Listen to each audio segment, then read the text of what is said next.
everyone. This is an emergency broadcast alert giving all praises, glory, and honor to Yahweh Bashin, Yahweh Shai, Bahashim, and Kakadash, in whom we are in great debt. Double honors to the apostles of Great Millstone, who were well, continue doing so, standing firm in the eyes of Torah, who I learned this truth from. To the elders, the bishops, Akim and Akwab, salutations and blessings to the house of David, we are the hopeful elect, the GMS, Dizzy Brother Quasiar, with another very quick one. And this is more of a commentary of what might happen or what do you think? Because is there a plan to close down Manhattan or New York, or maybe something is about to happen quickly? These is in the parliament. They shouting to Netanyahu to leave. We hate you. Leave. We hate you. Shame on you. So like a shame, leave. We hate you. Shame, right?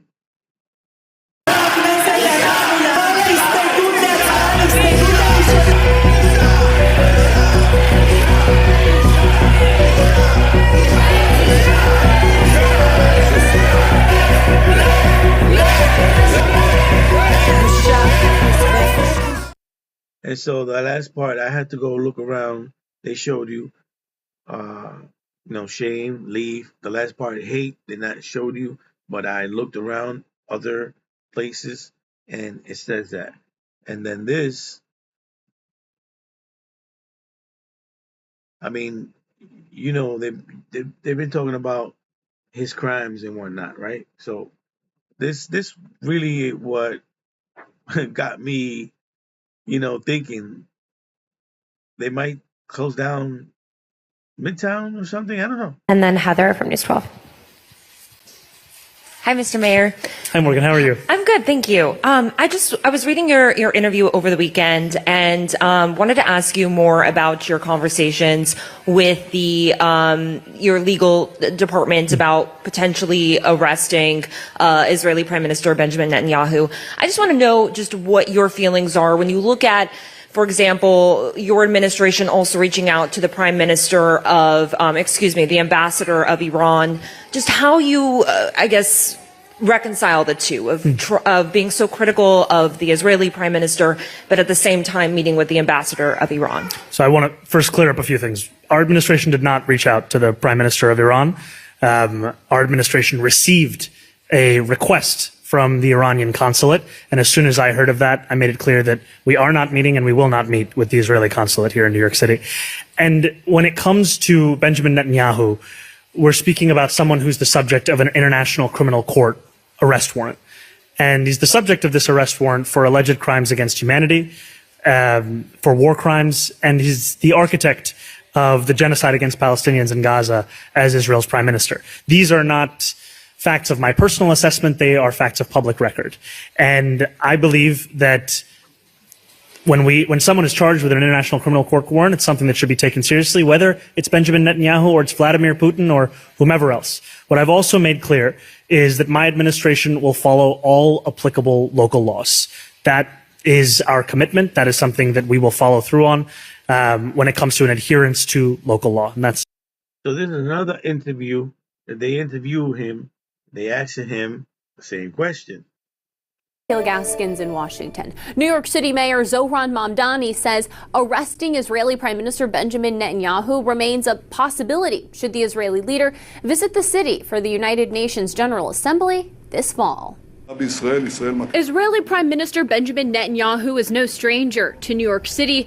It's home to the largest Jewish population outside of Israel and the United Nations. We must win. But if Netanyahu returns for the UN General Assembly this September, he could face a hostile reception. New York City Mayor Zohran Mamdani says he's still looking into having Netanyahu arrested. We're speaking about someone who's the. Mind you, this is the same place where he was, right? The first clip that I showed you. This is the same place. This is the same what's the look? This is where he was speaking, for lack of better words. But watch how the camera changes. The subject of an international criminal court arrest warrant for war crimes, and he's the architect of the genocide against Palestinians in Gaza. The International Criminal Court issued an arrest warrant for Netanyahu in 2024 for the war in Gaza. The United States, however, does not and never has recognized the ICC's jurisdiction. Because you know who it is, right? Because hell, what happened to what's his name? Saddam Hussein. What happened to there's been several others I can't even think of. They went searching for these people, right? And they brought them back. Mamdani stopped short of saying an arrest would definitely happen. Whatever the law allows me to do in New York City, that's what we will do. What does the law allow you to do? That's an active conversation with our legal department. But legal experts say he does not have the authority to do so. And President Trump said on Monday, Netanyahu will not be arrested in any way, shape, or form while in the U.S. Mamdani has been threatening the arrest since he was on the campaign trail. Netanyahu appeared unfazed when asked about it last week. He seems pretty steadfast on arresting you when you get here. Are you nervous that he may try that? No, I'm not. Who does he champion? Hamas, that calls openly to massacre every Jew on earth. Pennsylvania Democratic Senator John Fetterman also dismissing the threat. It's such a tough guy to say that kind of thing. He has no way to do that. He's just a clown to even say that. Fetterman has also grown critical of Mamdani and other progressive Democrats who have made anti-Israel stances a central part of their political brand. Fetterman even threatening to leave the Democratic Party if anti-Israel positions become part of its official platform. I think they're just setting us up. That's what I think.